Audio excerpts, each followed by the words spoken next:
একটা কথা ভেবেও ভালো লাগছে, সেদিনের সেই পাগলু করা দেব আজকে বাংলার বুকে দাঁড়িয়ে প্রডিউসার হয়ে এই ধরনের কাজকে প্রডিউস করছে। তো যাই হোক, এই ভিডিওতে দেবদাকে নিয়ে বেশি কথা আমি বলবো না, কারণ দেবদা শুধুমাত্র প্রডিউস করেছে, বাকি কাজ যা করার কিন্তু প্রত্যেকে নিজেদের মতো করে করেছে। তাই এই কাজটাতে দেবদার ক্রেডিট আমরা না দিয়ে আমরা পুরো যদি ভিডিওটায় ঢুকি, আলাদা করে যদি কথা বলি, তাহলে বাংলার বুকে সত্যি কথা বলতে গেলে এরকম একটা গানের কিন্তু দরকার ছিল।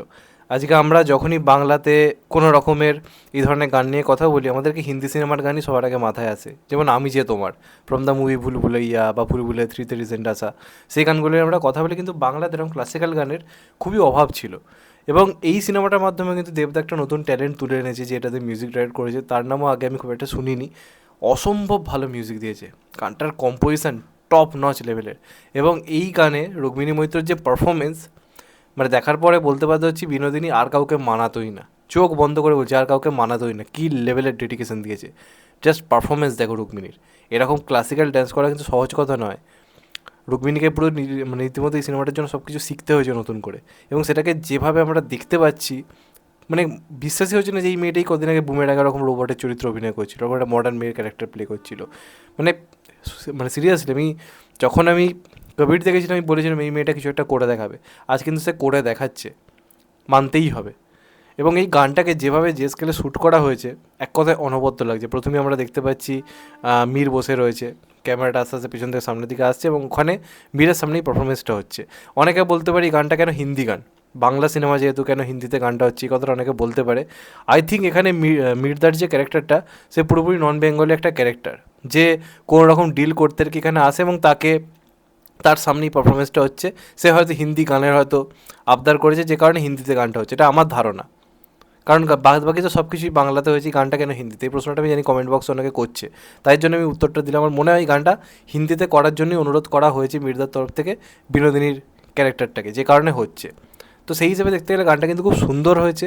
মানে ওভারঅল গানটা দেখতে অসম্ভব ভালো লাগছে। রুক্মিণী মৈত্রকে তো দারুণ মানিয়েছে। এবং আমরা ওমদাকেও দেখতে পাচ্ছি এখানে, ওমদারও কিন্তু একটা দারুণ কামব্যাক হতে চলেছে। মানে ওমদার মতো অভিনেতাকে কেউ সিরিয়াসলি নেয় না, যেহেতু সে অন্যরকম সিনেমা করে, সুযোগ দেওয়া হয় না। তো দেবদা দেখো গোটা ইন্ডাস্ট্রিটাকে নিয়ে কিন্তু ভাবছে। নিজের প্রডিউস করা সিনেমায় জমদার মতো প্রতিভাকে তুলে আনছে, পুরনো যারা রয়েছে সুমিতা থেকে শুরু করে তাদেরকে ফিরিয়ে আনছে। আবার যখন সে নিজে প্রডিউসার হিসেবেও কাজ করছে, সেখানেও দেখো যারা মানে কী বলবো ওয়েস্টেড ট্যালেন্ট, যাকে ওয়েস্ট করা হয়েছে, তাদেরকে কি সুন্দরভাবে ফিরিয়ে আনছে। এখানে ছোটোখাটো কিছু এক্সপ্রেশন দেখলাম ওমদার, কি লাগছে ওমদাকে, অসম্ভব ভালো এক্সপ্রেশন। মানে নিজেকে প্রমাণ করার এর থেকে ভালো সুযোগ আর হতে পারে না। আমার মনে হয় এটা দিয়ে ওমদার একটা দারুণ কামব্যাক হতে পারে। এবং মানে ওভারঅল গানটা নিয়েও যদি বলি, মানে দারুণ শুনতে লাগছে। শ্রেয়া ঘোষাল তো অসম্ভব ভালো গেয়েছে। এই গান শ্রেয়া ঘোষালের থেকে ভালো আই থিঙ্ক এই গোটা পৃথিবীতে আর কেউ গাইতে পারবে না। আমি অনেস্টলি বলছি, গোটা পৃথিবীতে এই গান, শ্রেয়া ঘোষালের মতো মধুর কণ্ঠ আর কেউ আনতে পারবে না এই ধরনের গান। এই গানের যে নমনীয়তাটা দরকার, একটা যে মিষ্টি গলা, মানে মনে হবে যেন সরস্বতী গাইছে, সেই যে জিনিসটা শ্রেয়া ঘোষালের কণ্ঠে রয়েছে। মানে সেই যে হিমশীতল কণ্ঠ, সিরিয়াসলি গানটা শুনে ভাই কানের শান্তি লাগছে, অসম্ভব ভালো লাগছে। এরকম একটা ক্লাসিক্যাল গান বাংলা সত্যি কথা বলতে গেলে খুব দরকার ছিল। তো সেটা কোথাও কি এই সিনেমাটার মাধ্যমে এলো। এবং গানটা যেভাবে শ্যুট করা হয়েছে, এবং সিনেমাটার প্রথম থেকেই যেভাবে টিজার ফিজারগুলো যেরকম স্কেলে করা হয়েছে, বোঝাই যাচ্ছে যে খুব বড় করে জিনিসটা শ্যুট করা হয়েছে, বিরাট বড় লার্জার দ্যান লাইফভাবে সিনেমাটাকে প্রেজেন্ট করার চেষ্টা চলছে। তো সেটা কিন্তু দেখতে ভালো লাগছে। মানে কোথাও গিয়ে মনে হচ্ছে না একটা বাংলা কাজ দেখছি, যেটা মনে হচ্ছে আমি কোনো সঞ্জয় লীলা ভান্সালির কাজ দেখছি। ওই আমাদের বলিউডে যে কাজগুলো আছে সঞ্জয় লীলা ভান্সালির, মনে হচ্ছে ওই রেঞ্জের কোনো মানে কাজ দেখছি আমরা। সেই ফিল্ডটা কিন্তু দিচ্ছে, সেই লুক অ্যান্ড ফিল্ডটা এই বাজেটের মধ্যে এনে করা, ভাই সত্যি দম লাগে। তো গোটা টিম অসম্ভব ভালো কাজ করেছে। 23শে জানুয়ারি সিনেমাটা আসছে এবং আমার তো মনে হয় দেবদার প্রোডাকশন হাউস ইতিমধ্যে আগুন লাগাচ্ছে দেব এন্টারটেনমেন্ট ভেঞ্চার্স খাদানের মাধ্যমে। এই বছরের শুরুতেও কিন্তু এই সিনেমাটার মাধ্যমে কিন্তু আরেকবার ভালো বক্স অফিস কিন্তু আসতে চলেছে। এবং দেখো একটা প্রোডাকশন থেকে কত ধরনের সিনেমা আসছে, কত আলাদা আলাদা প্যাটার্নের সিনেমা আসছে, দেখেও ভালো লাগে এক কথায় বলতে গেলে। এবং এটা কিন্তু এই ধরনের সিনেমা কিন্তু ইন্ডাস্ট্রিতে দরকার, যে কোনো ইন্ডাস্ট্রিতে। ফ্যামিলিটা আমার আমি বিরোধী, কিন্তু এই যে সিনেমাগুলো, এগুলো কিন্তু ইন্ডাস্ট্রিতে দরকার। এই সিনেমাগুলোও কিন্তু লার্জার দ্যান লাইফ ইন্ডাস্ট্রিকে যে কতটা বড় সেটা কিন্তু মানে প্রমাণ দেয়।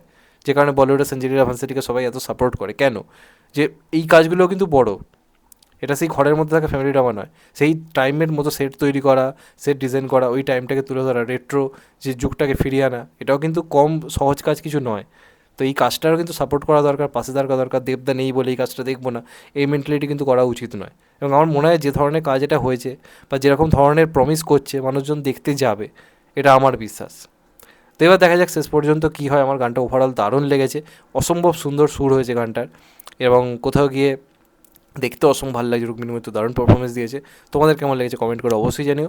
চ্যানেলটা নতুন হলে চ্যানেলটা সাবস্ক্রাইব করে দিও অ্যান্ড কেটে দেবে বেল আইকন। ভালো থেকো সবাই, টেক কেয়ার, নমস্কার, আবার দেখা হবে। এখন তো বাই, সবাই ভালো থেকো, সুস্থ থেকো, নমস্কার, টেক কেয়ার, আবার দেখা হবে, ভালো থেকো।